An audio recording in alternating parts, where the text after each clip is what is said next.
இன்னைக்கும் பல வீடுகளில் ஒரு பெண் ஆணை போலவே அவளும் குடும்பத்துக்காக உழைக்கிறாள். ஆனால் வீட்டில் ஒரு வேலைக்காரி போல நடத்துகிறாங்க. அவனை போல அவளும் சம்பாதிக்கிறான். அவனுக்காக சமைக்கிறான், குழந்தைங்களை பார்த்துக்கிறான், அவனோட பெற்றோர்களை கவனிச்சுக்க.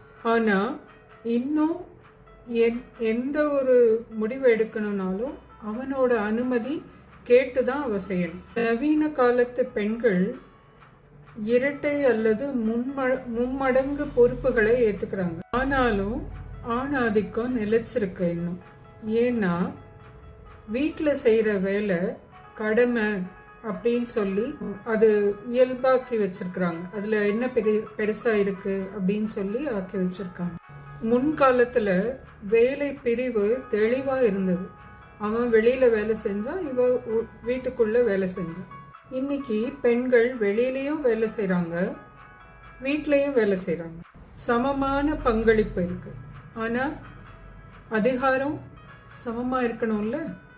நீங்க படிச்ச கல்யாணம் ஆன பெண்ணா, வீட்டில் அதிகாரமே இல்லாம அமைதிப்படுத்தப்பட்ட பெண்ணா இருந்தா இந்த வீடியோவில் சொல்லப்பட்ட விஷயம் உங்களுக்கு சரின்னு தோணுச்சுன்னா ஈக்குவல் அப்படின்னு கமெண்ட் போடுங்க. நான் ஜென்டில் ப்ளூமர்ஸ் சர்க்கிள் அப்படிங்கிற என்னோட கம்யூனிட்டியில் ஜாயின் பண்ணுறதுக்கு உங்களுக்கு ஒரு லிங்க் அனுப்புகிறேன்.